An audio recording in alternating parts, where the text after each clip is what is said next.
Welcome back, everybody, to the Wild Faith Podcast. My name is Evan Bungham. I have my co-host Luke Timmons with me here today. We're on episode 53, and we have a very special guest. We have Shane Simpson in the house.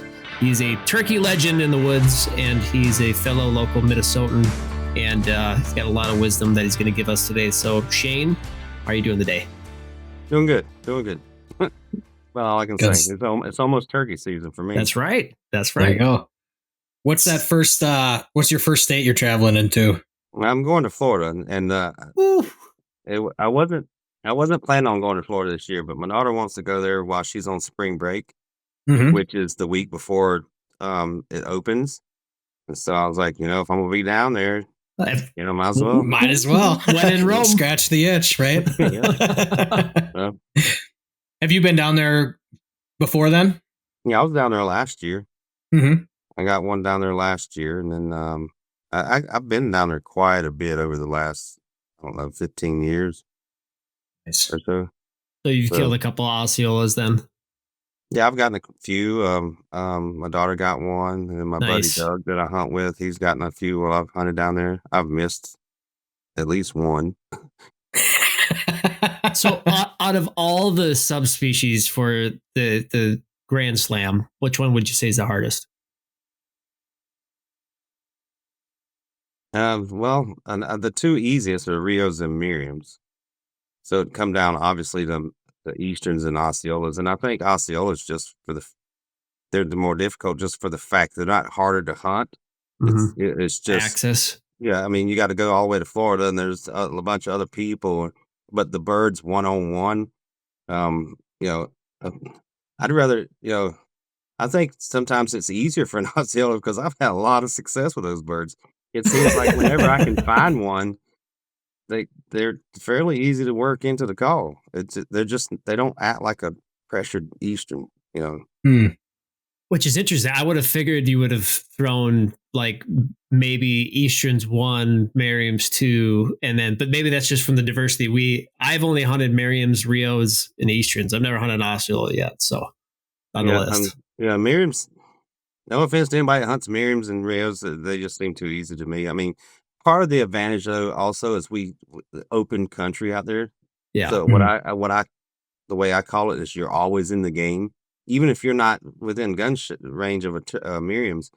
You can glass and spot one, half a mile away. So you're technically in the game. You know where he's at, so you can start making a move and get closer to where you can call him in. So you don't have that luxury with timber gobblers like Easterns and Osceolas. Yeah. If they're not talking, good luck. You don't know. You'd have no idea whether they're yeah, right. That was like us last year. We were in the Black Hills chasing Merriam's, and we weren't in the foothills. We were up in the hills, and we were late in the season. I think we maybe heard, I don't know. What do you think? Like maybe 8 gobbles in 3 days. Yeah, and it was right away or right at the end. Yeah, and it was a rat race. I mean, I got one, but so that's a little caveat to the Merriam's or any subspecies. Black Hills Merriam's I guess Black Hills Merriam's are more difficult than prairie Merriam's. You're in the timber. Merriam's in general gobble, or I call them Western birds, Merriam's and Rios and hybrids. They talk more than Easterns and other stuff. So a lot of times you can still get them to gobble and locate them that way. But, those birds in the Black Hills with all those pines and that timber, it can be, a difficult task versus one out there in the open prairie.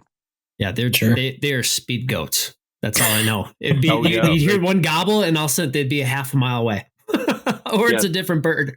Pro tip, if you're going to hunt Merriam's in the Black Hills or any area like that, they hit the ground in the morning, they will outrun you. And it's not that they're running from you. It's just they travel and peck and eat, and they're on the move. And you're trying to get up and down those hills. It's effortless for them. It's a chore for us.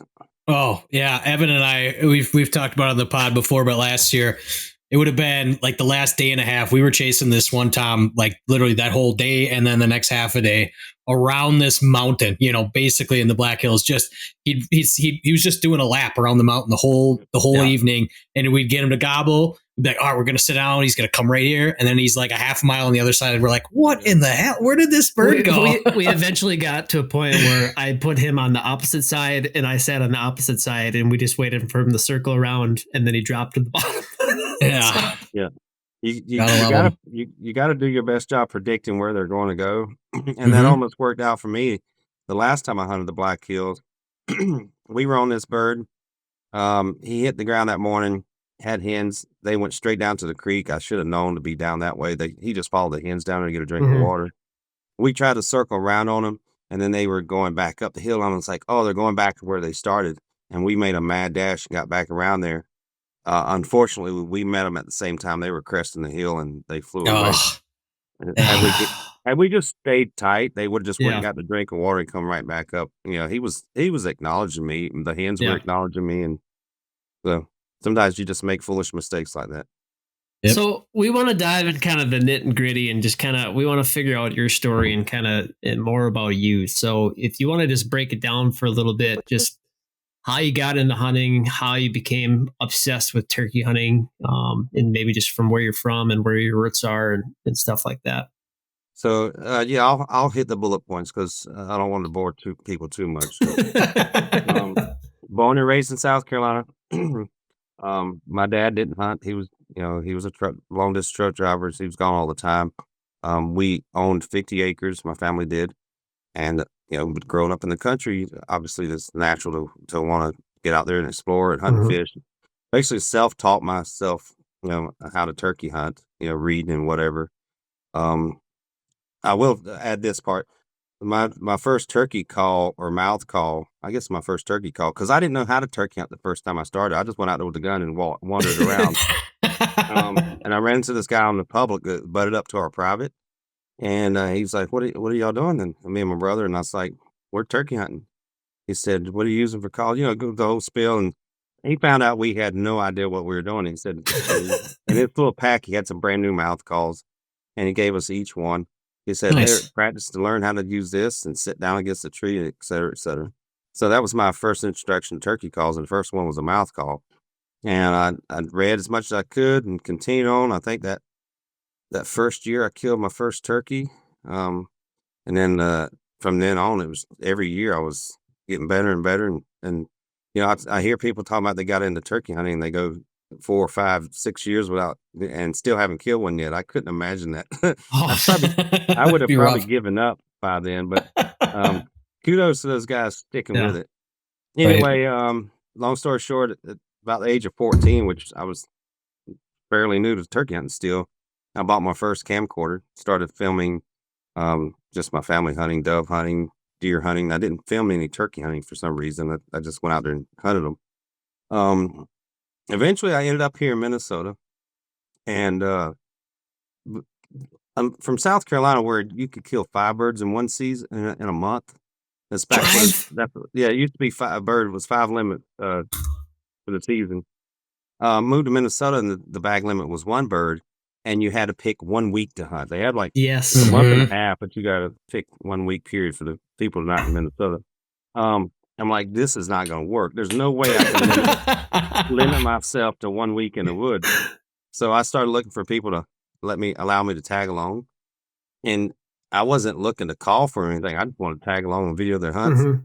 I remember this one guy, and I was a pretty decent caller, better than most, I guess. I wasn't a competition caller at the time. Anywho, I was hunting with this one guy, and he was calling stuff, and he said, well, you can go ahead and call if you'd like.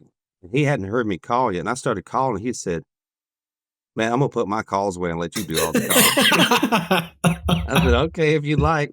But anyway, that's kind of how my YouTube thing got started. I already had a YouTube channel, but the hunters I've hunted with, they wanted a way to watch their videos. And I started putting them on DVDs. I said, you know what? I'll just put them on YouTube. You can watch them there. The channel grew from there, and here it is today, 50,000+ subscribers. Got into competition calling shortly after I moved to Minnesota. That really helped me advance my calling ability. And without going into too much detail, that's A to B. How would you say your transition is now that you've been in Minnesota for a couple of years, or for a while, I should say, of accepting that, and I love that you go out with a trad bow now too. Like my first trad bow I got with the turkey was the greatest accomplishment I think of my life. But like now that you're limited in Minnesota, I really feel like, and I feel like this is the one state that we have a thriving bird population that we should be able to kill more than one turkey, maybe at least two, like Wisconsin, or three. But how do you feel like that transition was like for your hunting ability? Like, did it make you a better hunter, being that you could only get out for a week at a crack to get your own bird? I wouldn't say it, not to sound. I don't know how this is going to sound, but the hunting up here was much easier than South Carolina. So, if anything, it made me a lazier hunter. I mean, I'm just being honest. Well, I put it in that category because like our goal is we're going to go to the NWTF next year. But I feel like we don't get any street cred being a Minnesota turkey hunter. Like when we when we were in South Dakota, it was a pretty proud moment. It was just after I shot my Black Hills bird, and we ran into these boys from Mississippi, and they were on a 3-week turkey tour. They went to Kansas. Where'd they go? Kansas, Florida, Minnesota, Montana, South Dakota, Montana. Yep. Wild.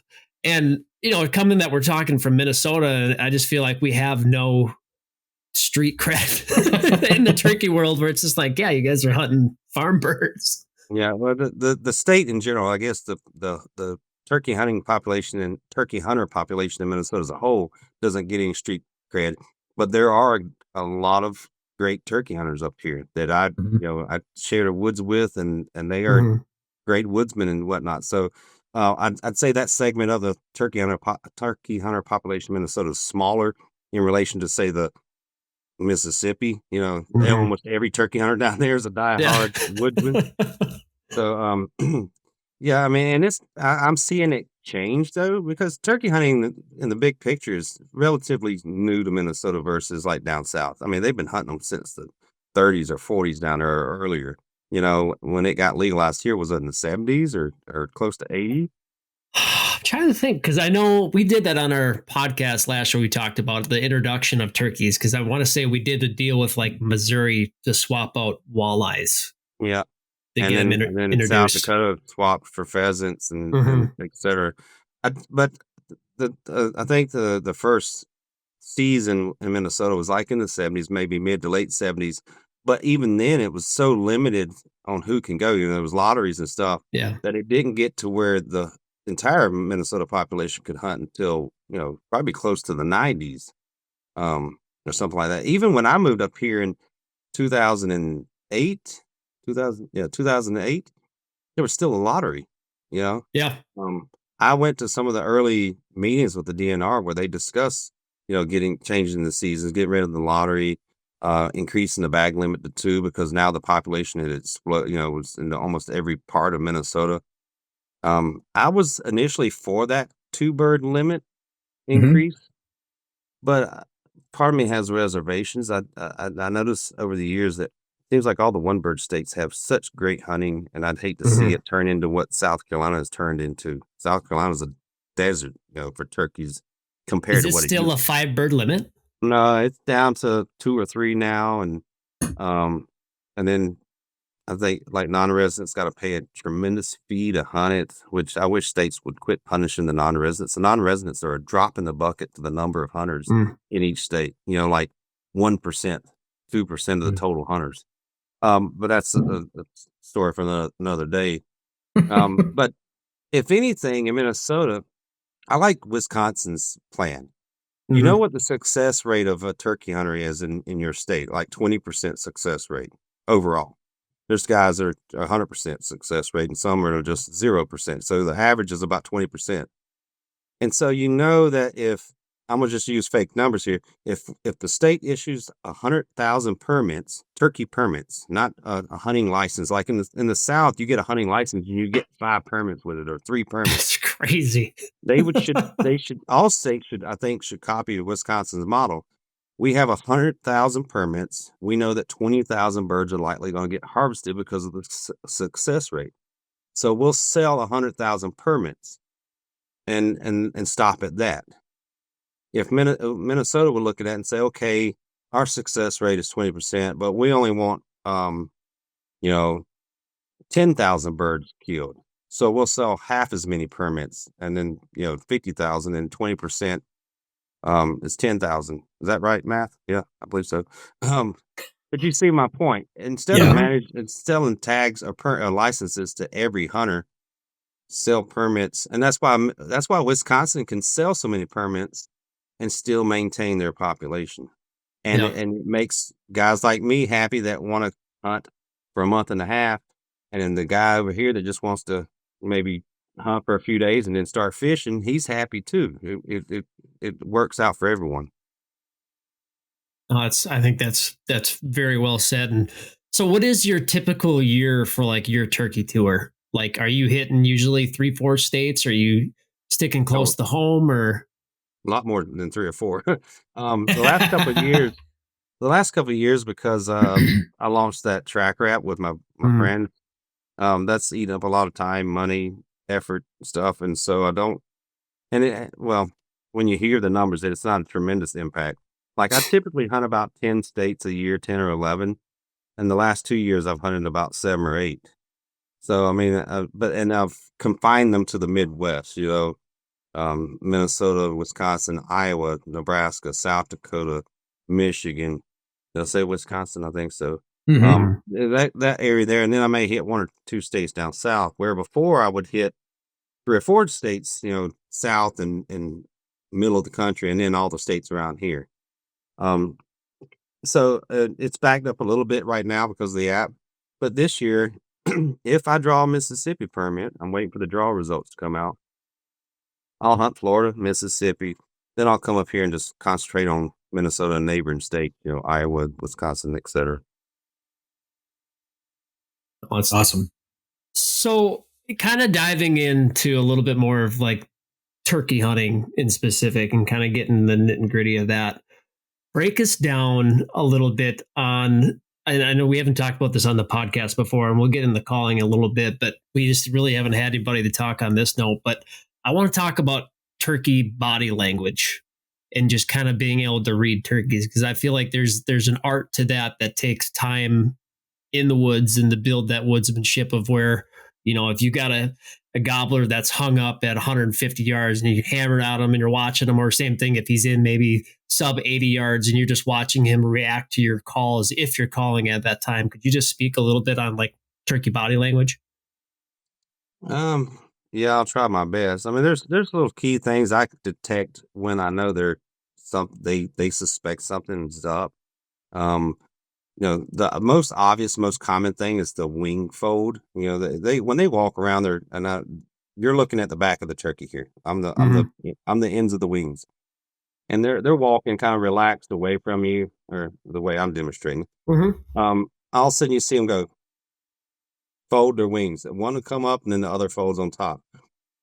They do that occasionally anyway, but if they come in there and stop and they're looking, all of a sudden they do this, you better start shooting because they're getting ready to get out of there. The other thing is I see like they're walking and they perk their head up. Sometimes they look at something, but if they take their head and pull it backwards, they caught something and they want to take a better look. The tree's blocking their view or something, a little sapling.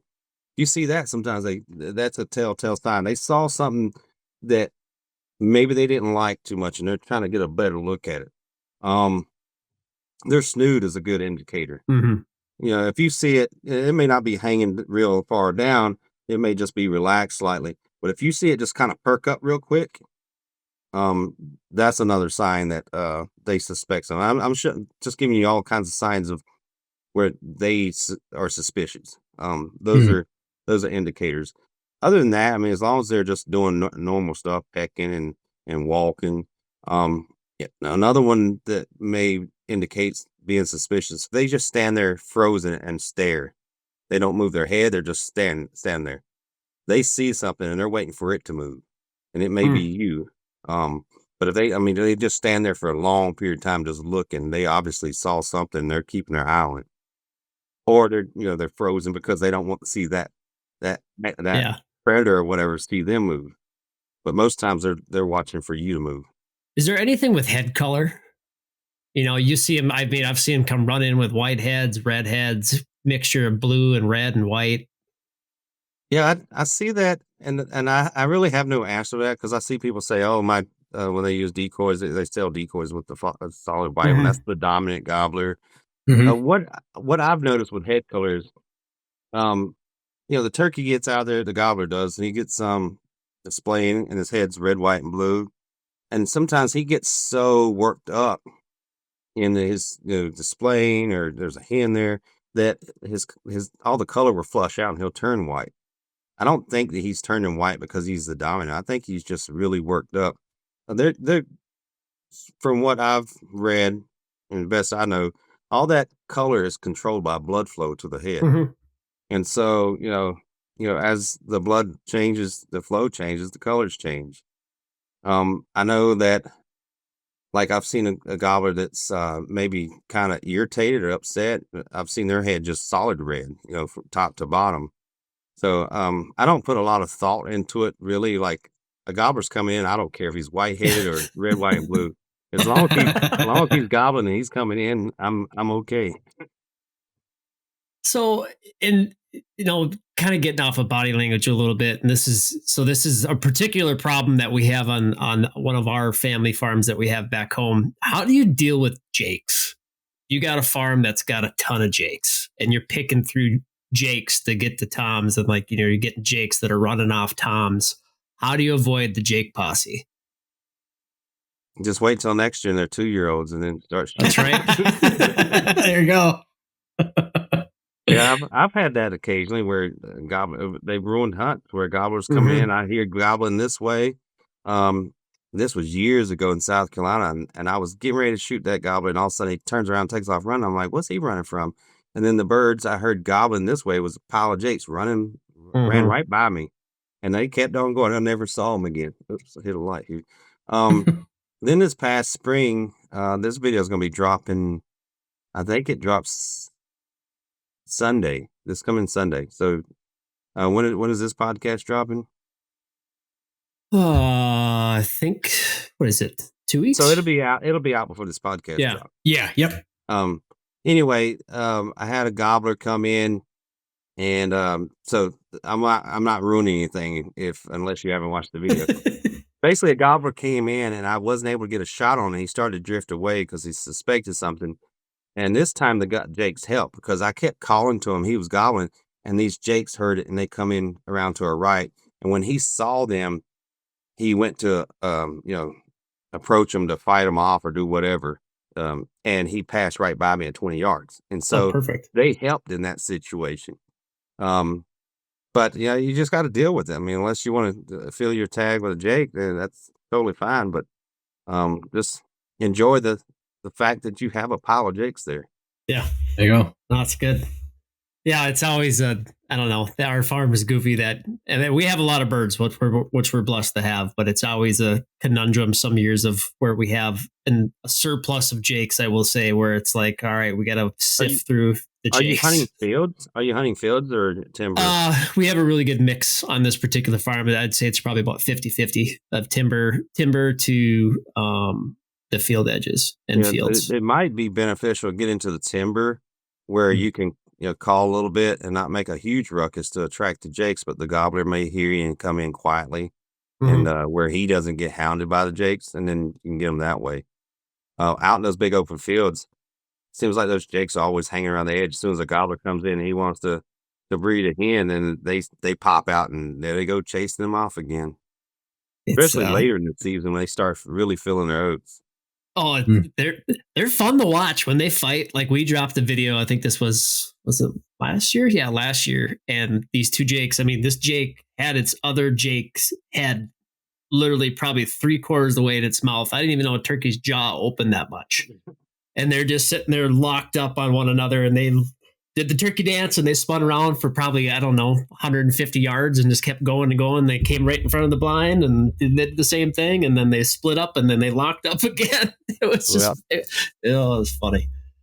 But so let's talk about turkey calling. And, this is the one thing that you're very good at, and you get a lot of wisdom. And I'm excited to learn more about your turkey calls that you make. But maybe just kind of go in the specifics a little bit more on the mouth call side of things, since this is kind of in your wheelhouse of where you got started, and some of the specialty calls that you do make. Just maybe in the different types of cuts and your circumstances of how you use them in the woods. Yeah, so I'll try to keep this brief as well. Back in, I guess it was 2014, I made the video Mouth Call Mechanics, and I encourage everyone that wants to get proficient with a mouth call to go watch it, because these, I fell for it too, and it still occurs to this day. These call companies, it's all marketing, like, oh, this is the so and so fantastic mouth call. It'll produce all these sounds, et cetera, et cetera. And then you go buy it, and you can't make any good sounds with it. And the reason is I don't have one handy here. I got a bunch of uncut calls here, but the reeds on the top, they're cut, and you got to find your air channels. Once you watch Mouth Call Mechanics, you'll understand that. And I can take a call and run it and make it sound good, but I can take the same call, but it's flipped, the cuts on the other side, and it sounds like junk in my mouth. It's just because my air channel is off to the left. So, I mean, there's a lot of things that go into making a mouth call to make it work well, to get good sound. You got side tension, back tension, the number of reeds. So you can play around with that, but once you figure out where your channel of air is, like my channel of air is actually right down the middle of my tongue, but my tongue naturally gravitates to the left when it goes up to the roof of the mouth. So it ends up putting my channel of air off to the left side of the call. So once you figure that out, you can buy calls. And I'm sure someone out there, a lot of people out there listening right now or watching, you've bought calls at the stores, and you bought maybe a split V, or you bought a combo cut or a ghost cut, and you've tried different ones, but you always keep coming back to that ghost cut, because you always seem to be able to produce sounds better on that. That's probably because your channel of air is right down the middle of the call, and you need that gap to access that uncut reed on the second reed to get your clear front note, and then the top reed gives you a rasp. But without going into a bunch of details, go watch that video, and that explains a lot of what I'm talking about, and then you'll save a lot of money going forward.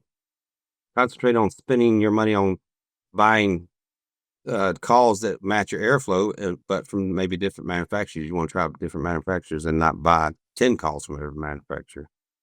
I will say that video is the video that got me to turkey call with the mouth call, and then started my whole escapade of calling. So thank you for putting that out, because when coming into it, I had no idea.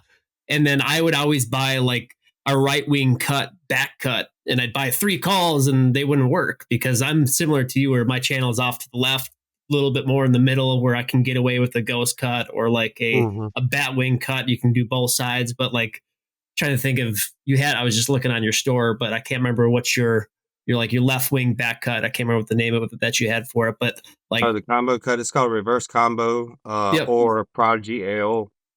And so a lot of my calls are labeled L, C, and R for right, left, center. Just try to keep it simple. I give them a name at the beginning, like Prodigy C, R, and L, Prodigy Pro, Prodigy Elite. And each one, basically, if you want a summary of the calls, the red tape Prodigy, the original, has a lot thinner reeds.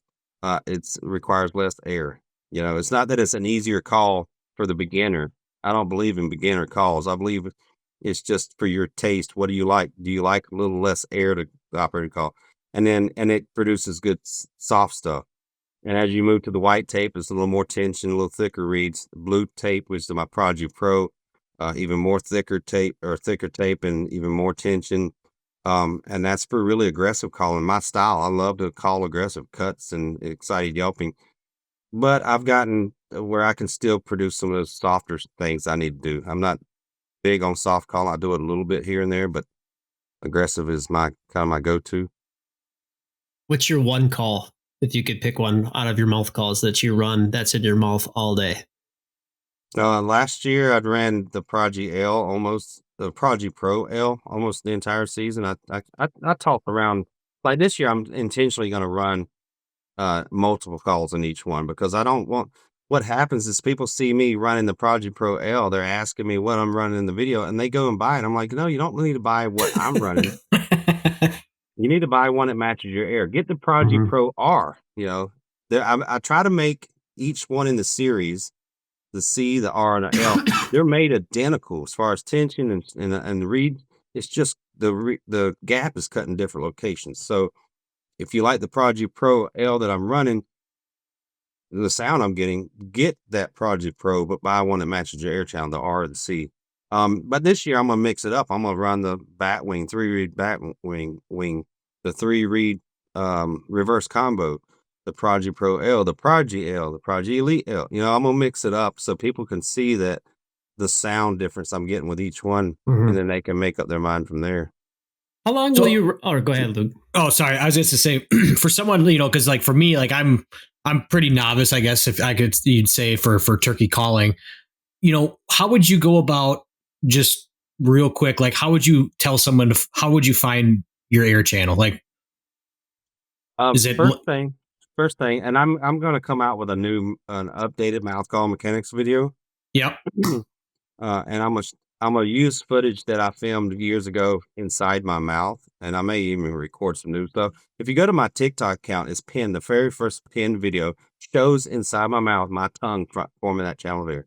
So if you're trying to picture what I'm describing, go watch that and you'll see for yourself. And you, what's your question again? You said what's the like, how would you go about, you know, you're talking looking inside your mouth. How would you go about figuring out what air channel, left, right, center? I apologize. I get bad on these little tangents and then I forget what all good. So take an uncut call. You know, if you've got an old call at home already, you don't need to go buy one. Take that top reed that's cut and just peel it and just cut it off so that the two underneath or the one underneath that's uncut. Yep. Put that in your mouth and hiss like a cat is the way I describe it. And that kind of gets your tongue up and it brings your tongue kind of curled. Like, here's my teeth. Yep. You don't want the tip of your tongue on the reeds. That's what tickles, and a lot of people like to tickle their tongue. It's tickling the tip. So if you just get the meat of your tongue up by hissing like a cat until you produce that clear whistle. Here, I can describe it for you real quick. I don't have the reeds separated on this. Now, do you have a turkey call on you at all times? 365. It's in my pocket. Love it. Love it. Awesome. Yeah, I was running at work the other day. My boss man, he said, "Shane, I need you to quit making those duck calls because we got OSHA stopping in." And I was like, "All right, sure." I didn't correct him that it wasn't a duck call. Well, I think when he heard I was doing crow calling on my mouth call, I was practicing that, and he I guess he assumed that's how bad my crow calling was. But put an uncut call. The reeds are straight. 1 reed, 2 reeds, whatever it is, and hiss like a cat until you get this clear whistle sound. Now, this is a little batwing call. I'm gonna try to move the call over so my tongue is right where that little bit of reed is hanging over, and you'll hear the rasp kick in.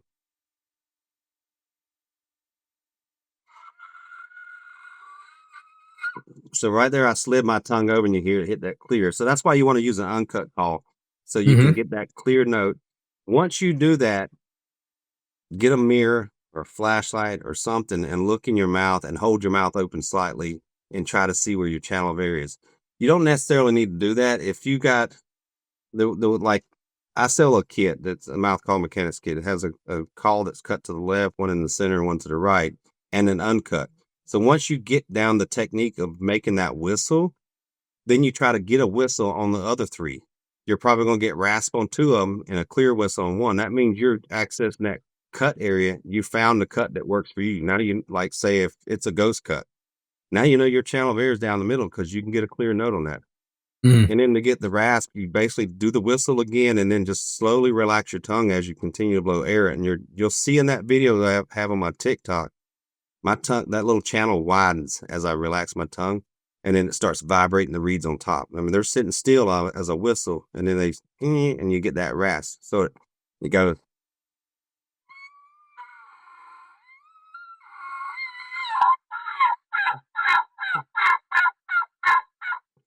So that's how you get that little, and that didn't sound good because that call's pretty dry, but you get my gist. Heck yeah, that's good stuff. Appreciate it, man.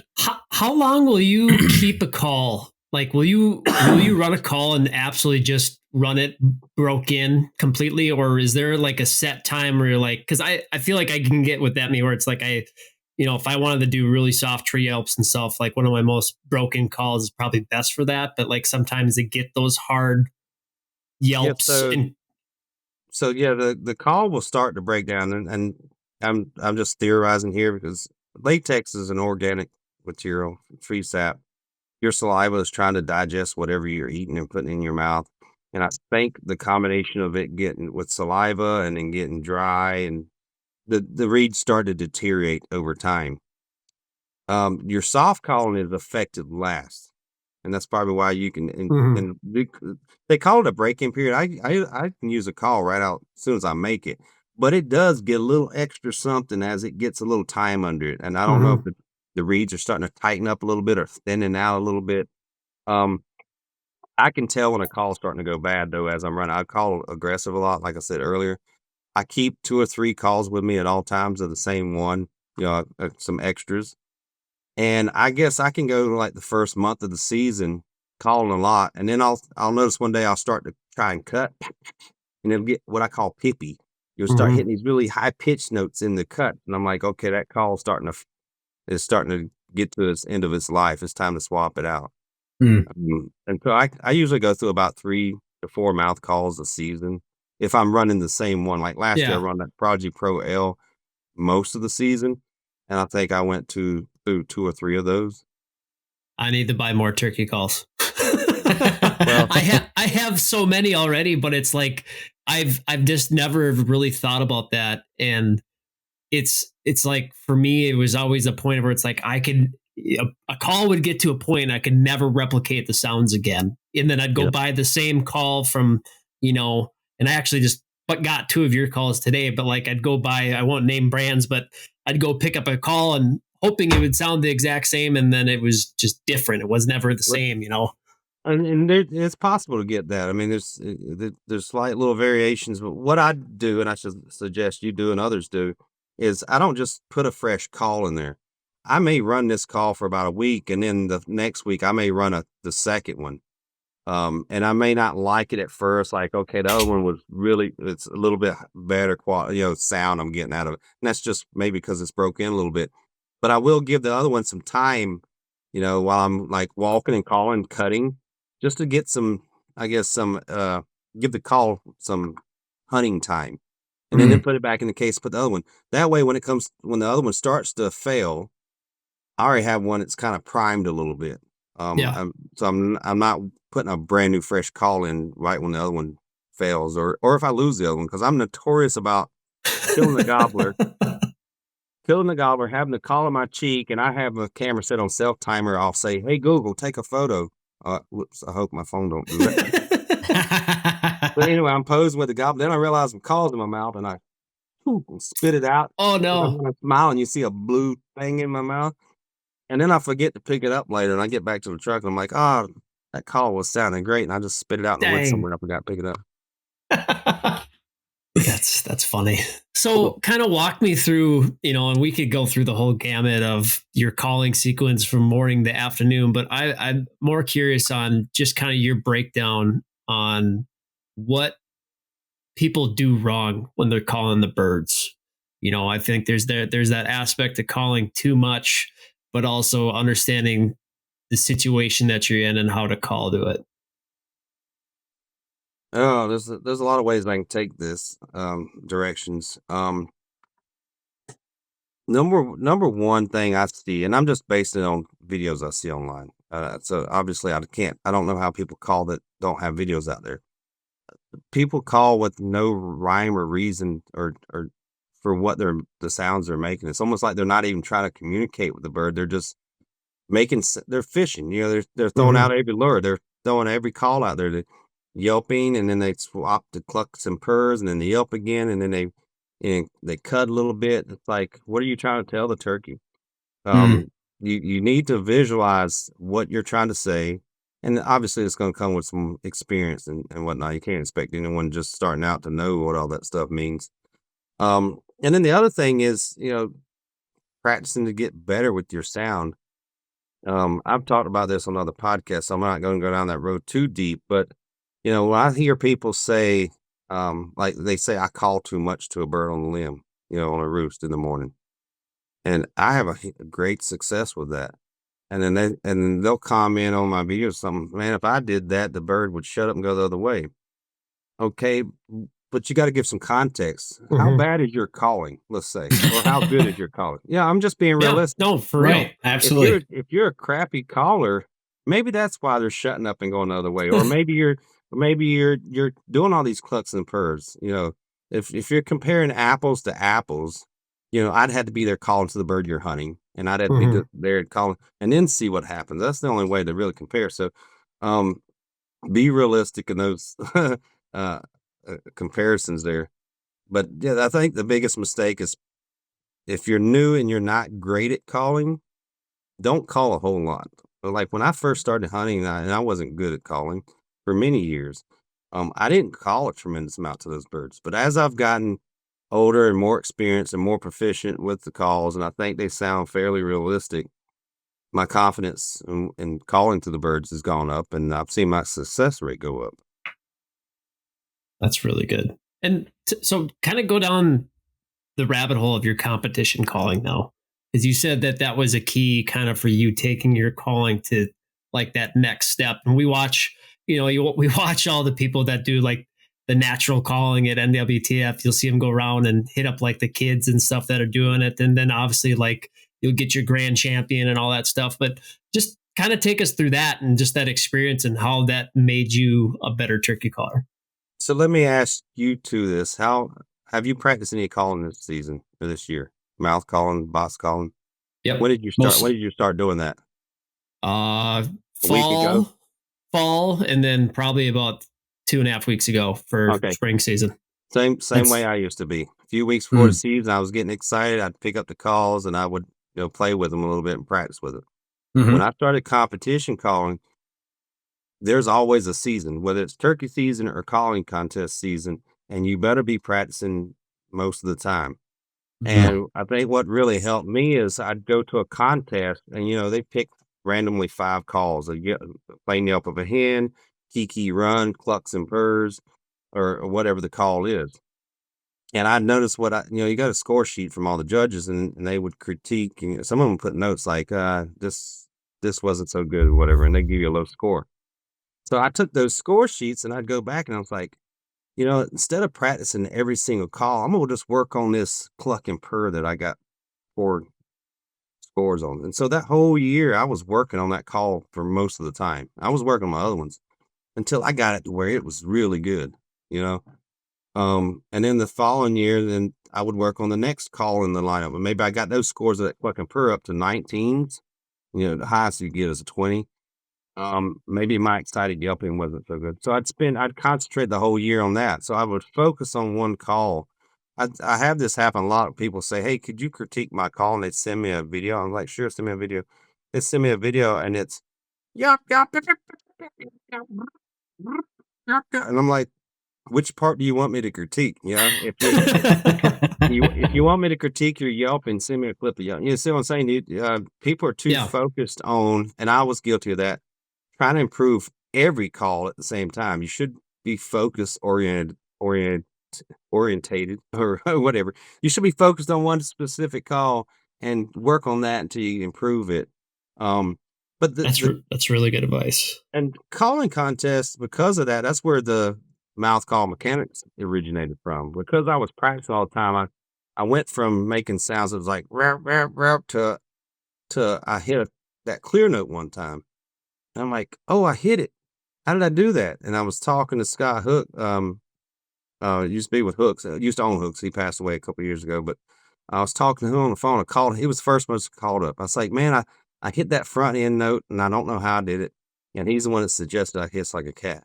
And as soon as I did, I just so happened I had a reverse combo in my mouth. I got extremely lucky. All these things kind of came together. And then while I was on the phone with him, I hiss like a cat, and it's like, I'm like, there it is.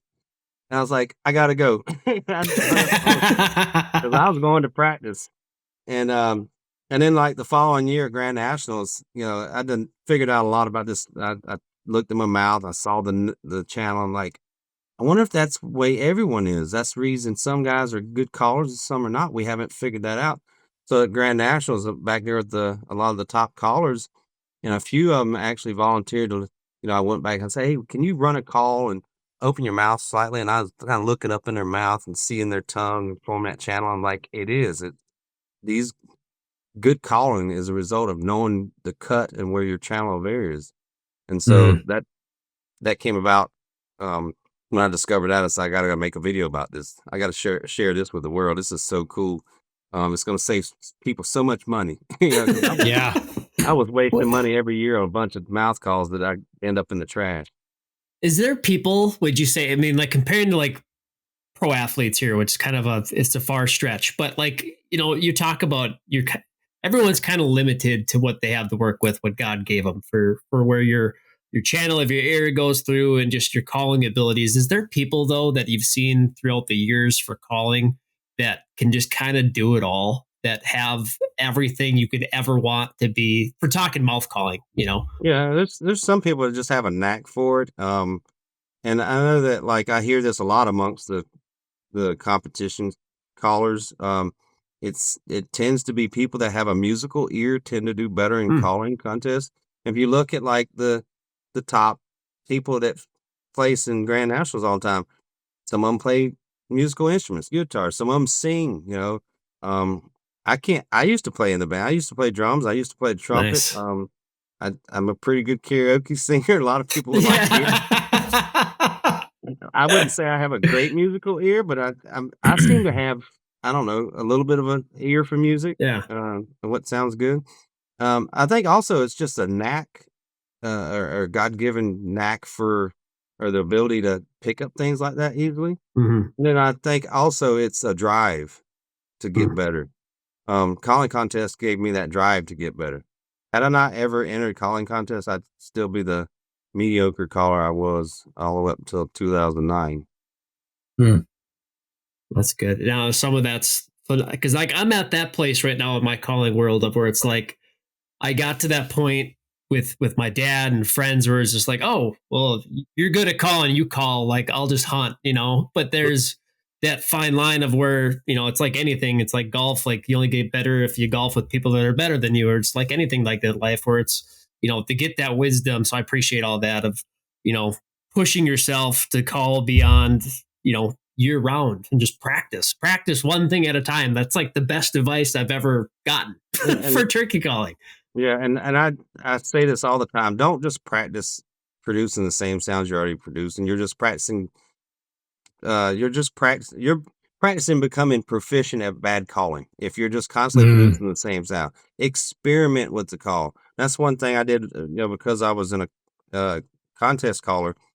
How do I get that sound? So I would move my tongue to different places. I would put more pressure. I would just play around with sounds, not trying to make turkey sounds, but seeing what the call is capable of. That's how I discovered the loon sound on the mouth call. I was playing around with it one day, and all of a sudden it went, made that loon well. And then I like, you know what? Can I do the rest of the loon sound? I'd start making that little woo, I don't know if you've seen any of the videos of me doing that. I actually called in a loon with it one time, but just experimenting with the call itself will teach you a lot about its capabilities. It's basically like trying to, like I said early in the podcast, it's a musical instrument, just learning where the keys are, like on a trumpet, which buttons to push to make a certain note, or a saxophone or whatever, piano. Once you figure out the keys of the call, then you can write a song with it, So I want to know what fills your cup for turkey hunting. What's that again? What fills your cup for turkey hunting? And I know that's a very broad question, but I'm just kind of hoping that you might be able to answer that. Oh, I could probably answer. What makes it the most exciting part of it, or what does it for me the most? It's going to be gobblers in the timber that I can hear drumming and approaching, but I can't see yet.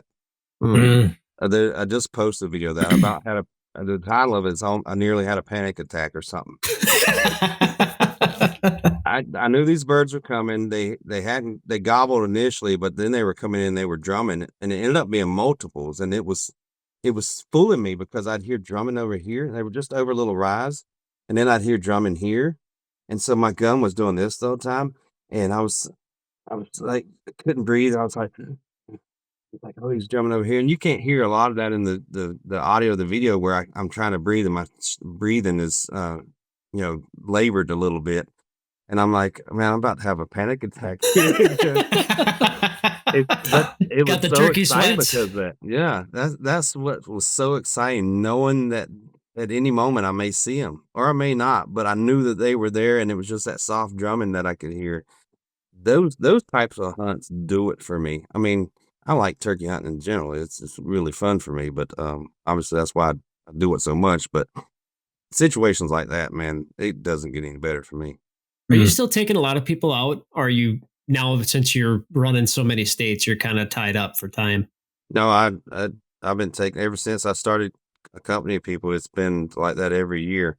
I will say this: I'll go one year, like last year, for instance, where I hunted with people almost every hunt. There was very few times I hunted alone.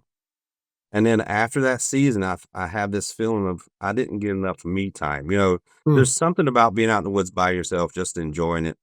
And it seems like after a year hunting with a lot of people, that is lacking for me. And so the next year I'll go out, say this spring, I'll hunt with a couple people, but I'll put a lot more me time hunts in. And then Mhm. after this season ends, I'll miss that camaraderie of all the other people I hunted with. And so and it's just a cycle for me. 1 year with a bunch, 1 year with less, 1 year with a bunch.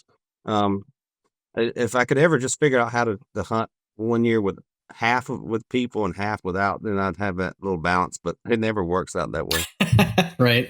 So going off of that, I mean, like with the, you said last year you're going out with a lot of people. This year you probably do a little bit more some solo stuff. Is that time away? Like away from the job, away from life? Is that kind of your reset button then? Mm, yeah, I guess it's kind of vacation time for me, I guess, if you will. It's a lot of Yeah. work, but I enjoy the work. So, yeah, I Hmm. would say find a job you enjoy doing. Right. But I don't mind it at all. My job, because of my schedule, allows me to hunt a lot, and then I have quite a bit of vacation because I've been there for so long that Sure. between the two, I get to hunt a lot. And I would say it is enjoyable and a little bit of a vacation, but I tell you, the summer months when I don't have Hmm. anything to do, I don't have the tracker app to worry about a great deal. I don't have turkey videos to edit. It's just I can go out on the deck and just sit there and enjoy the nice Mhm. sun. Those are nice Yeah. things. Yeah. No, I, that's what's that? I was gonna say it's only about 3 days of that, and then back to work. Back at it. And you do quite a bit of deer hunting in the fall, then, right? Oh yeah, I love it, and my mind's the little switch in my mind will flip where I don't care about turkey hunting as much as I love turkey hunting. But when it gets like June, July, turkey season just ended for me in June, and I'm thinking about, I love early season deer hunting. I grew up in Mhm. Hmm. South Carolina, and it was always hot during deer season. And so up here, I don't really care for the cold hunting in November Sure. and Sure. December. I love that early season. It's 90 degrees. I love being out there. And my switch will flip, and I don't care about gobblers. I want to go hunt those early season whitetails. But Hmm. October, November rolls around. I've had some deer hunting under my belt. Now I'm thinking about turkey hunting again, especially in November. The draws start opening up for applying for quotas and stuff for turkey across this nation. Are Mm. you a big fall turkey hunter? No, I used to do it a little bit, and I did some fall turkey dogging, if you know what Sure. that is. Over in Wisconsin, I had a buddy. He had dogs, and we go out in the fall and turkey. But I don't know. It's not really my cup of tea, I guess. I guess if I put more effort into it and just target like gobblers, that's a challenge there to get a gobbler in the fall. Call one of Yeah. those up. Mm. But fall turkey dogging was fun. You go scatter. They scatter the flock, and then you set up and you start calling in this scattered flock. And there was different strategies for each flock you broke up. If it was a family group, you could set up right away and start calling immediately. If it was just a flock of hens, maybe you you called a little bit different. If it was a flock of gobblers or male birds and you busted up, you may be there for hours, or you may have to return the next morning and sit in the same spot because it may take them hours to the next day before they decide to Mhm. meet back up at the break point. So Mm. there was different strategies. It was all interesting. It was kind of fun, but just doing it, walking around. I've done fall hunting where I just walked around and call it. I guess it's like going into an area where the birds are not gobbling. Yeah. You know what I mean? And that kind of Yep. gets boring. So there you go.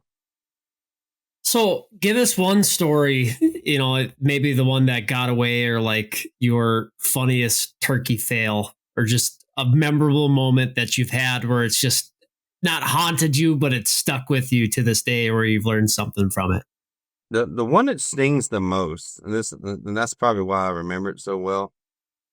Um, I was hunting this bird, and there were several hunts. I'm assuming it's the same bird, same little block of timber, surrounded by private on either sides, and it was public across the road, but it's one little block of them on this side of the road. And I located this bird there, and I went in after him. He went quiet. I don't know if it was a day or two later. I went in there with my brother and struck him again. He always was either on one piece of private or the other, and he would come into that little section of private public. Um, anyway, we got him to come in there, and it was thick cover, and he would just stay out of sight, right? And he would gobble and go around it. And that one hunt, we went in, me and my brother said, we're going to crawl. We're going to move and get in position and different. And we crawled, and I was looking at Onyx, tracing our path and dropping pins where I thought he was. And I think we came pretty close. I mean, he gobbled so close at one point, I thought we should have saw him, but we couldn't. It was so thick. I'm like, Mm. man, I want this gobbler so bad. So then I went in there again and hunted him. Same thing. Called to him. He just knew not to come into gun range. He would acknowledge you and he would come in, but he'd stay out of gun range, out of sight in the woods. And so I went after him one more time, and I was like, okay, this time I'm not gonna be. I should have learned it the first time. I'm gonna go in there and locate him, and then and I'm not gonna give him much at all. And that's what I did. I went through the woods, um, just walking around. I'd scratching leaves a little bit, some soft cluck, some purrs, some soft yelping, and then I'd kind of get a little louder. I got a little box call from my buddy Mike Lapp. He makes a fantastic box call, by the way. But ran that, nothing. I ran it pretty loud and put it away. And I eased on through the woods another 100 yards. And I don't recall if I made some soft calling or what, but I think what happened is he heard the box calling earlier, and it had been, 20 minutes or so Mhm. before he heard it again. And he just gobbled, and he was like 300 yards away. He was on that private. So I was like, oh, okay, I know where he's at. I dropped the pin, and I moved to about 200 yards of him, 150, 200 yards of where I thought he was. And I found me a little setup there, and I called, and he gobbled to me. And I think I just called one more time, and I didn't call again. And I think he gobbled one more time, and he didn't gobble again. And so I sat there with my gun up on my knee for nearly 30 minutes. I didn't move or nothing. I just basically just sat there waiting. I said, he's going to come in. I know he is. And as long as I don't call again and give my position away, he may make a mistake of coming to where he last heard me, or he Mhm. may drum and give himself away, etc. After 30 minutes, all of a sudden I hear something really soft in the leaves. I'm like, what is that? And I couldn't quite tell where it was coming from. There was a big oak in front of me. It was a little low spot. And so I turned my head really slowly, look back behind me. And as I get it back there, the sound starts to sound like it's coming from this way. And so I slowly turn back around, and I don't see anything. I can hear it again. It sounds like it's this way. I dumb as it was, I turned again to look, and then I heard it again this way. And I'm like, you know what? I'm going to just turn and face that way, and just whatever it is, eventually will hopefully show itself. And I'm not going to move anyone. And as I turned my head back the final time, there was the gobbler standing there at 20 yards looking Oh, at me. Oh, dang. And he's like, and he started leaving and stuff. And I panicked. I came up too quick with the gun, and or moved it real quick and to get on him. And I think his head went right behind the tree while it was shot, and I missed. And he took off flying. Oh, man. And I was so pissed. And I think Jake from the hunting public was in town. And he was hunting with, I can't think off the top of my head, the guy he was with. They were in camp when I got back, and they said, how'd it do? I said, I was upset. I said, I got missed. And I just went storming through the camp. I didn't care. I was so pissed off at myself. All that work, and this gobbler I've been on for multiple times, and couldn't I didn't pull it off. So I mean that, and I usually don't. The ones I miss usually bother me for a day or two, and then I forget about it. But this one, I had so much effort, and I assume it's the same one. It might have been a different gobbler, but in my mind, it was the same gobbler, and I had multiple days on, working with him and to pick him Those up. are hard. Yeah. Would you say, are you primarily gun, or do you mix in bow every once in a while? Turkey hunting in my mind is a shotgun sport.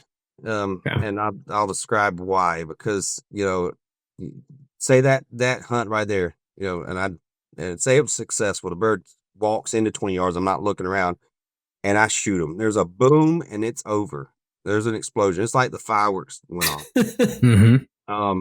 With a bow, you hear poof, and it sticks in his body and he takes off running. You got to chase him through the woods. It's just something about that finale of a gunshot. Now, with deer hunting, I could care less about gun hunting. There is no finale. I want to watch that arrow. There's something about the deer being close. So it's each animal is different for me. Now, I do enjoy the challenge of hunting one with a bow, but only if it's in the same manner with a shotgun. People are going to hate me for saying this, but I feel like if you're sitting and you guys may do this, you may hate me when I say this. I've done it. I've hunted turkeys with a bow out of a blind and decoys, and someone tells me, "Oh, that's more difficult than the gun." No, it's not. It's just as easy. As long as you're a good shot with a bow, it's no more difficult than it is with a gun. Now, take that bow and get out of the blind, run and gun like you do with a shotgun. No decoys. That is a challenge right there. Yes. To be able to come to draw on a turkey, and he's looking for the hen. There's no decoy to distract him, and then add a traditional bow with it. Then you're just insane, which I discovered last year. I was insane for trying that. Yep. I'll have to share the video. I had a hunt. It was 2 years ago. No, 3 years ago now, when I first started trad bow hunting, and running gunning with trad bow. Had decoys though. I purposely sat on the backside of a knoll. So when they got in the range, it was just go time, shoot. And, I got 2 cameras set up trying to film it all at the same time, like tucked into this split V tree, and came in, saw the decoys. They didn't like what they saw. They're probably at like 8-9 yards maybe. And you can watch that blade. You can't see my mic in front of me, but like I had those big guillotine blades on, and I literally missed his head by like a quarter of a blade. And it was this most devastating video because you just see the soul go out of my body. And it's just like, but there is, for me, like that tickles my fancy, because it's just like, I love killing with a shotgun, same thing, but it's just like that added challenge. It's just differently unique. Yeah, and when I say the things I say, I'm talking about my personal gratification, for sure, my personal experiences. If someone's out there and they're hunting with decoys or in a blind, and I could care less. And I don't ever understand the people that hate on people that do that. I mean, in my view, they're handicapping themselves, because when they're sitting in a blind, because I've done it. I'm sitting in a blind. I felt like I wasn't when the time came to move or need to move, I was reluctant to, because I got to pack this blind up stuff. And so I think that, the guys that are hunting with blinds, they're sitting in a spot all day. They're not hearing as well. It gives them kind of a handicap. So why would you hate on that and say it's cheating or giving you an advantage just because they're not seeing you move? You're sitting there with a shotgun against a tree and you're not moving. The turkey's not going to see either. So I don't understand all the hate of that. But me personally, for my personal gratification, I can't stand being in the blind. I can't hear. I can't see. I can't feel that breeze. I'm not as mobile because now I got to pack a blind around. That's just for me. I'd rather be carrying very little and be very mobile, and that's the way I like it. Do you ever run decoys? I used to. Yeah. And I did it early on just because that was the way we had little foam decoys. Yep. And then I continued using them because I'm filming my hunts, and it gave me a chance to move my hand from the camera to the gun, distract them. And then I got to the point where I was like, kind of like the blind. It handicapped me somewhere. I'm set up on, there's this gobbler. I want to set up on him. I got to ease out here and put a decoy down. And then if I need to reposition, now I got to crawl out here without getting seen and get my decoys up again. I'm like, if I just quit using the decoys, that's one less thing I got to carry, and one less thing I got to figure out how to retrieve when I'm trying to make a move on a gobbler. It's hurting my mobility. Now, does it hurt me in the fact that it distracts turkey? Like the one I missed, had he come in there and there was a decoy there, he wouldn't have seen me turning around. He would have been distracted by the decoy. So there's pros and cons to it. Yep. Once I quit using decoys, I found it more enjoyable, I guess you could say. I enjoyed the when the bird's coming in and looking for you and you're afraid you're gonna get spotted because you didn't see him, that that gets the heart racing a couple extra beats per minute. Absolutely. Yeah, So with that, then, so it sounds like you're a pretty mobile hunter for the most part. Like, what are the three things that you take in the woods with you? Obviously, outside of your gun, three things in the woods that you gotta have with you at all times. too. Yeah. Yeah, if I was just hunting and not filming or anything, and obviously a gun, but I would have my owl hooter and a mouth call and some TP obviously, but I love that. That's good. I would like to have a pot call with me. So like I carry a glass pot call in my cargo pocket, an owl hooter for locating, a mouth call for coyote howling and turkey calling, and I'm set. That's good. Yeah, the TP thing is funny. I brought that up in the last podcast we did. That's a must. Yeah, it stays in my cargo pocket all season. Yep. Sometimes I may go a while without using it because I keep several rolls in my truck, and it may end up when I get back to the truck, I didn't need to do it while I was hunting. Maybe it's because I'm active, I didn't do it. And then you'll notice I'll open my cargo pocket and pull out the tissue that's been in there so long without being used. It's left nothing. Yeah. It's just dust coming off of it. It's still better than a sock. Oh, yeah. That's good stuff. Oh, yeah, that's funny. You brought that up because we were just talking about the last one about basically, if you got a Tom working and nature's calling, are you fighting demons or are you? I don't think I've ever had that issue. I think it'd be like if someone's coming at you to kill you, you're going to be so afraid. You're not, your body goes into, perseverance or whatever the word is. You know what I'm trying to say. Yep. Goes into that mode, and it's like drawing up everything so it doesn't come out, right? That's hilarious. If you got a gobbler coming in, you're excited, and the adrenaline's going. I think the last thing's going to happen if you're just going. You're worrying about that, yeah. Yeah, you're going to have explosive diarrhea or something. Oh, it's good stuff. No, I mean, so we've kind of talked, kind of ran the gamut here. And, like you were talking like, about the one that got away, a lot of times, whether it's, turkey hunting or deer hunting, there's a whole bunch of patience, discipline, perseverance.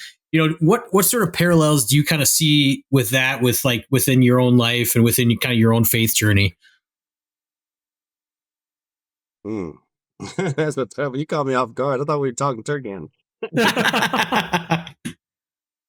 Oh man, life is always a challenge, is it not? I got a daughter that's she goes to private Catholic school. That's my battle right there because I'm a Protestant. Okay, yeah, and there's nothing but Lutheran and Catholic up here, and I don't agree with a lot of the stuff they're doing. Sure, or not they're doing, but the format, I guess you would say. But I wanted her to get into to get some, Christian upbringing in her schooling as well, and they've done a great job of that. So that's been a challenge with and passing that on to her. I'm guilty of not going to church a lot since I moved here, and I wish I could find a nice ARP church, but they don't exist up here. Yeah, that's a hard line of church shopping and finding kind of your tribe and people that feel the same way that you do. And like we kind of went through that when we first moved up I'm from southeastern Minnesota where Luke's at. And when we first moved up to the Brainerd Lakes area in central Minnesota, it took us like 2 years until we kind of found our people and people that seemed like they had the same ideology of where, you know, my faith was kind of at, and it took time to find that, and it's an interesting dance. Yeah, I don't know. I guess I'm looking for like the type of churches we had down south. Mhm. I didn't realize there's Jehovah Witnesses up here Yeah. until they came knocking on my door, and they were white, which was surprising because down south they're not white. Oh, really? um, and Interesting. yeah, and so I was like, "You're Jehovah's Witness," and you know they taught me for a while on the porch, and I was this close to just attending their um one of their services just to see what it was Hmm. like. Um, Yeah. and they got too pushy, and I was like, I didn't Hmm. like that. Yep. They started hounding me like every day, and I'm like, okay, this is too much. Yeah. Yeah, I talk to God a lot in my mind. You know, I talk to Mhm. myself, and I sometimes I feel bad. You know, I feel guilty because I don't attend church, but at the same time, I was thinking about it the other day. I was like, do I have to actually go to attend it as long as I'm, you know, I'm having a relationship with them. I'm talking to them when I'm Right. out in the woods turkey hunting. I talk to them Amen. often. And no lie, there are times that I start, you know, everyone I think starts doubting things. I always question things, but then I start looking into it, you know, thinking deeper. And I'm like, well, yeah, it's got to be true. I mean, because of this. But I mean, I think everybody has those struggles mentally and Absolutely. then physically with like the church thing, like we've been discussing. Hmm. Um, I don't I'm getting a little personal here, but I don't like discussing it a whole lot with the public in general. Or Yeah. just like even in my family. Hmm. I feel like I have a great relationship and it I don't know, I'm just not that type of person. Well, So that's your relationship with him and him alone. yeah, yeah. It, I don't need to Yep. prove it to anyone else, I guess. But, you know, at the same amen. time, I think a lot of us were taught, like myself growing up, you need to, you need to get out there and stomp the sidewalks and preach, you know, and attend Hmm. church and this stuff. And that's what gets me a lot of times. I feel guilty. Am I doing enough? You know, am I not Hmm. doing enough? Um, and so yeah, that's one of the struggles I have.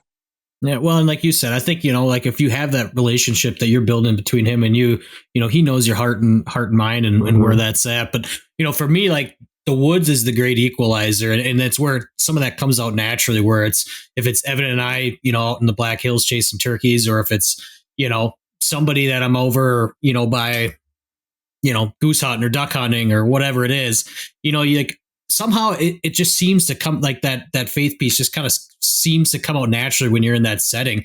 And like you said, it doesn't need to be some preachy thing. It just is like, you may be talking to somebody and they're just like, man, I'm really having a shit day and I'm having a hard time getting through it. And maybe that's the time that you bring up that little bit of faith piece. And then you're not being that preacher. They're not looking for that. They're just looking for maybe a Yeah. little bit of a guidance in a certain way. Yeah, to your point, that's the last thing I want someone to do is Amen. Yep. start forcing it on me when I don't want to Mhm. Right. hear it. Nope. I do like I can think of several examples with coworkers where I ask them, I say, "Do you believe in God? Do you believe in Jesus?" You know, I'll just get Mm-hmm. their thoughts on it, and then we'll just Yep. have a natural conversation about it. Yeah. Um, but and there was an interesting. I don't know if you guys saw the video I posted of my little Explorer that served me well turkey hunting for so many years. It had 360,000 miles, and the engine blew up. Jeez, wow. And Got your worth out of that. yeah, the tow truck driver came and picked it up, and as he was getting it, he's like, I forget how he approached it, but he says, "Anything I can do, pray for you today." I Mm. said, "You know what? There he is." And so he just put his hand on my shoulder and he prayed there for me. I thought that was really cool for him to do. Hmm. He didn't try Yeah. to force anything on. He just asked, could he pray? I thought that was pretty cool. Yeah.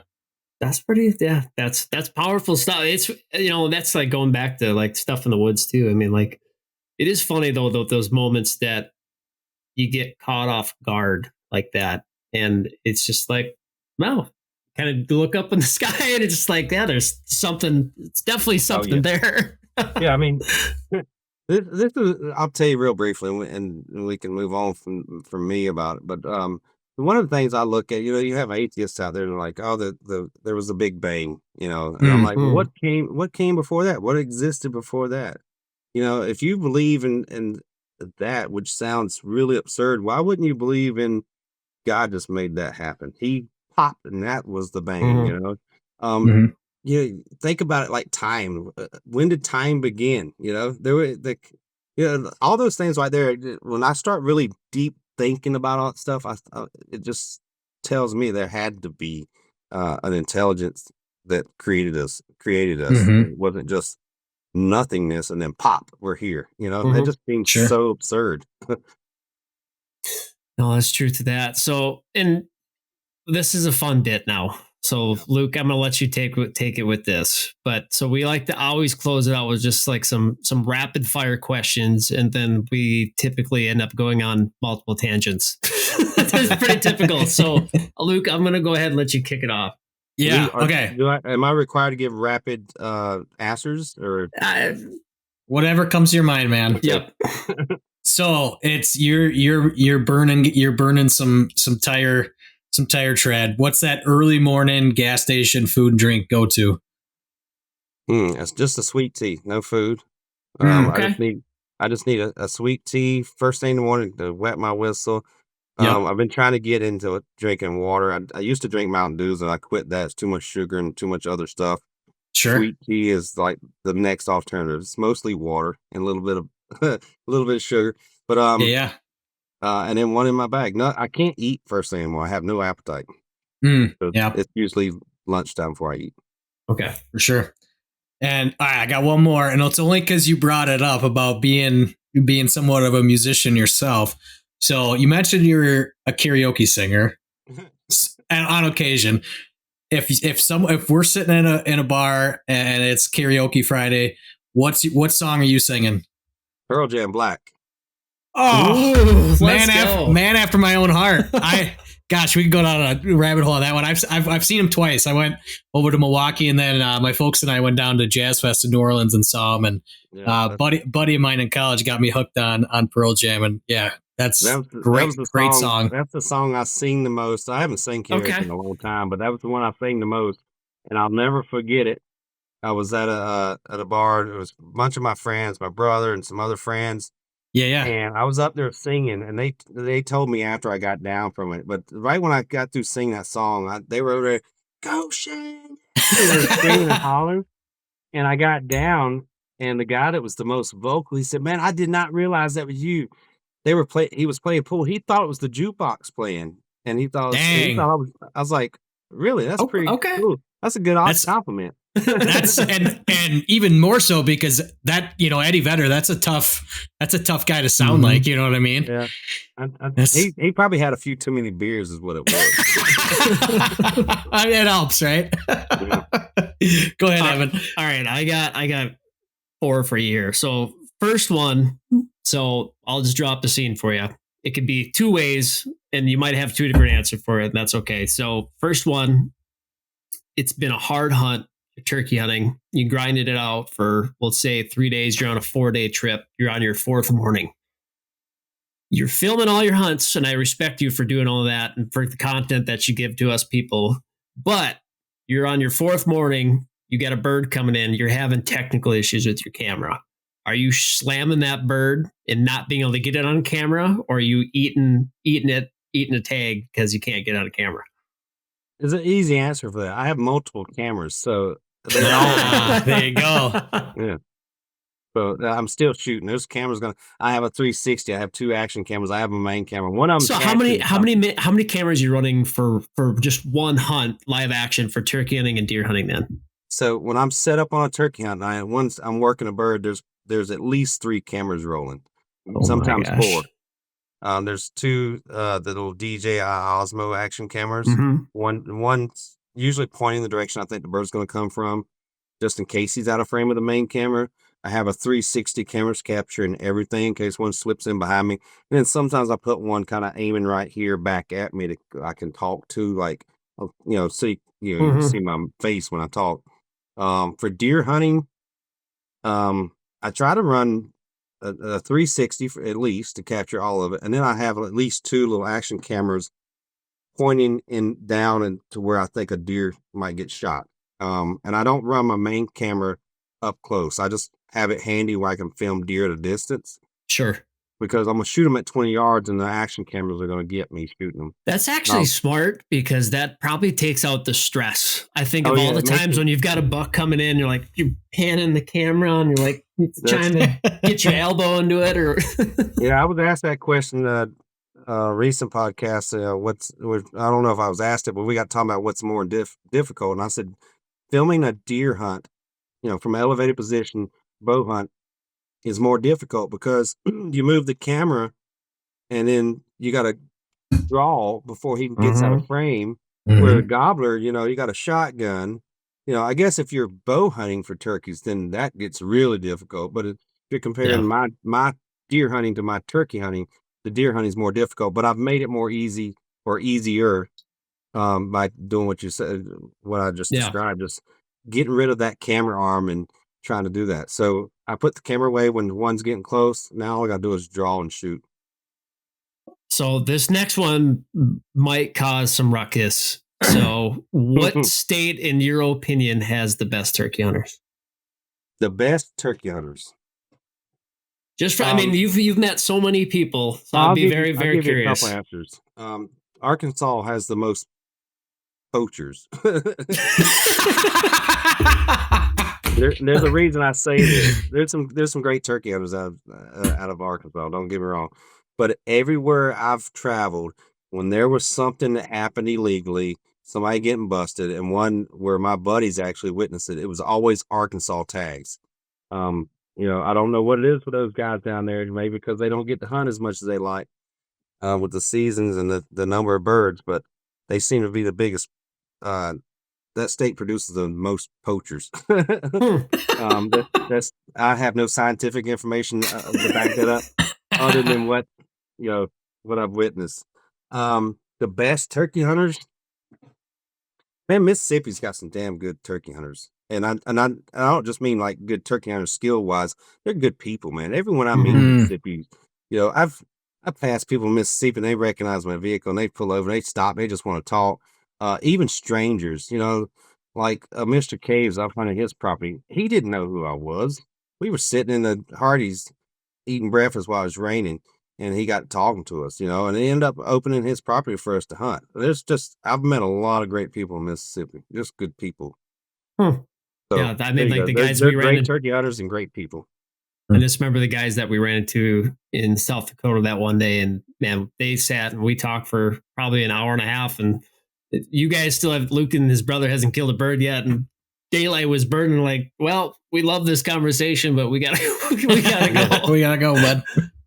So I got two more for you. So this next one's kind of hypothetical again, but if I could give you one day to hunt out of any of the state seasons, typically I would assume most of the states are running from April to probably end of May. I don't really know if there's any other seasons outside of that.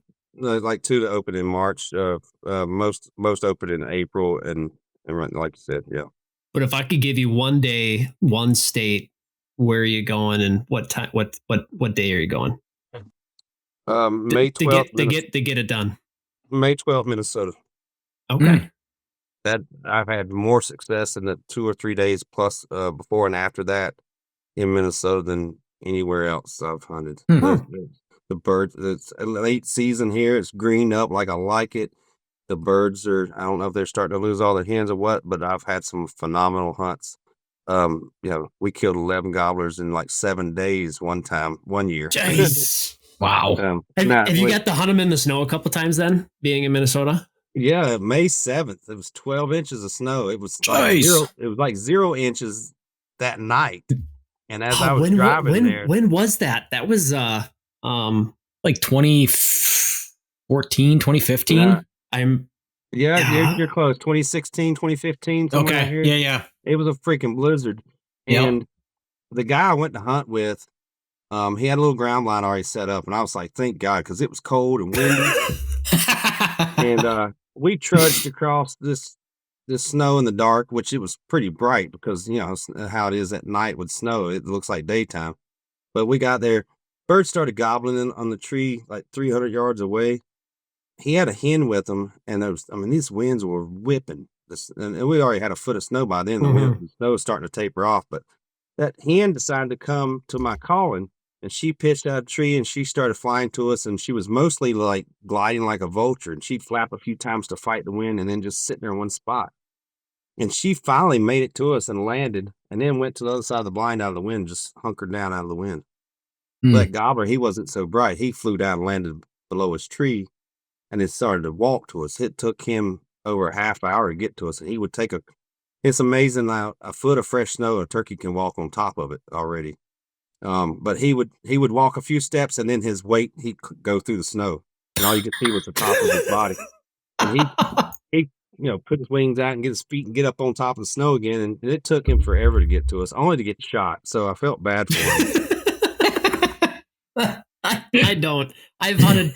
It's fun hunting turkeys in the snow. I wish that's why I wish Minnesota's season for fall would run the whole season, would run from October to December. I know some states do that.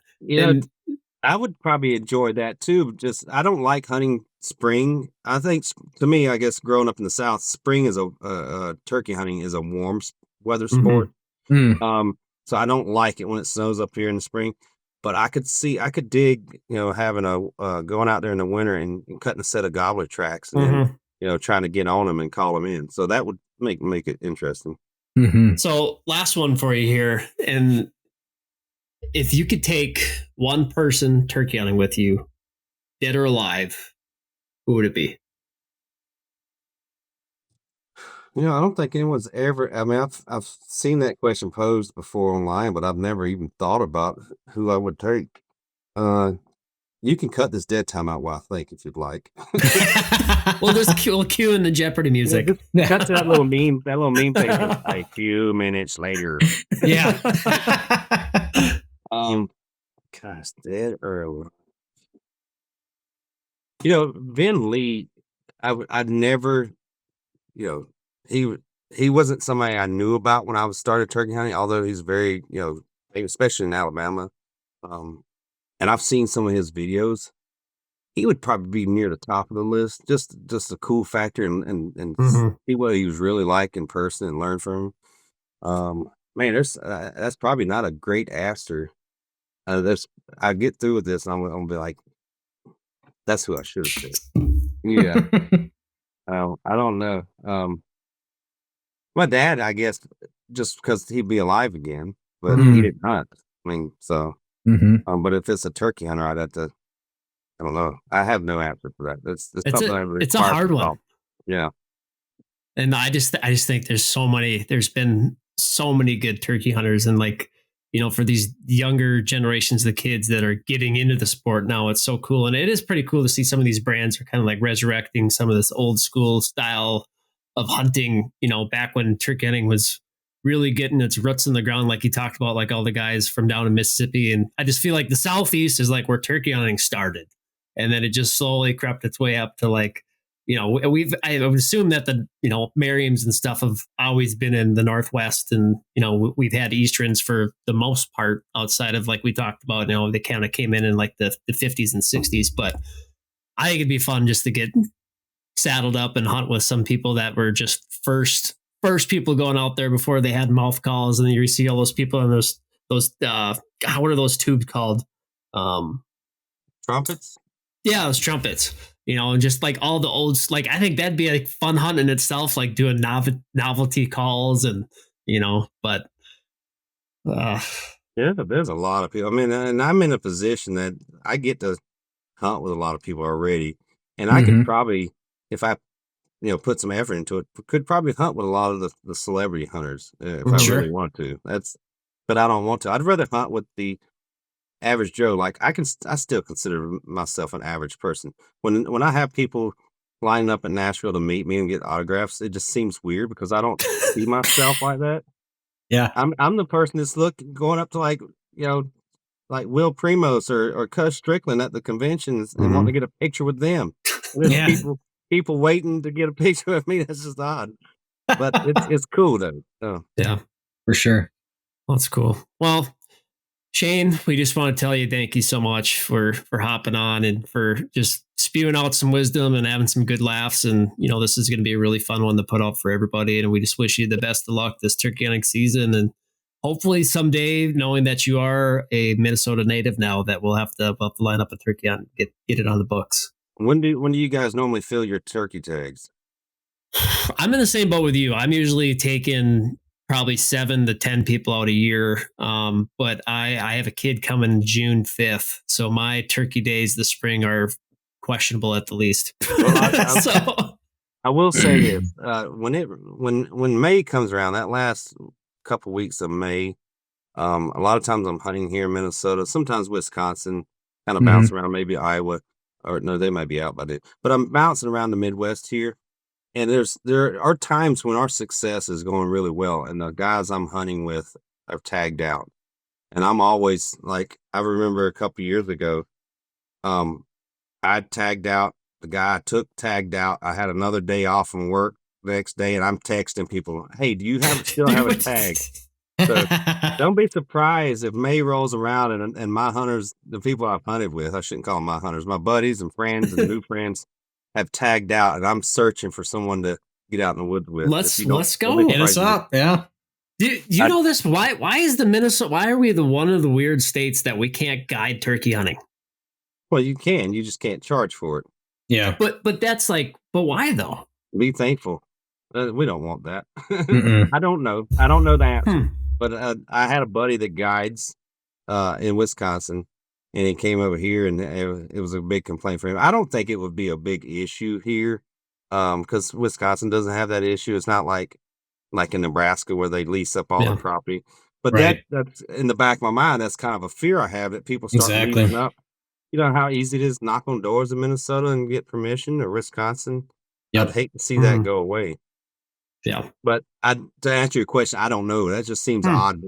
Yeah. Yep. Cool. Well, guys, thanks again for listening, and we'll see you next time. Thanks for having me on. Thank you for joining us on this journey through faith in the great outdoors. We hope today's episode has inspired you to seek God's presence in the wilderness and deepen your connection with nature. If you enjoyed today's discussion, don't forget to like, follow, and subscribe to the Wild Faith Podcast on your favorite platforms, including Spotify, Apple Podcasts, YouTube, Instagram, and Facebook. By subscribing, you'll never miss an episode, and you'll continue to be a part of the Wild Faith Podcast community. We'd also love to hear from our listeners, so please don't hesitate to reach out with your questions, comments, or topic suggestions. You can connect with us on social media or through our website. Your feedback is important to us and helps us improve and tailor our content to better serve you. And always remember, the great outdoors isn't just a playground for hunting and fishing. It's a sanctuary for finding solace and spiritual renewal. As you gear up for that next adventure, I pray you find God's presence in the crackling of a campfire, the thrill of reeling in your catch, or the quiet solitude found in nature. Until next time, thank you for listening to the Wild Faith Podcast. Take care, and God bless.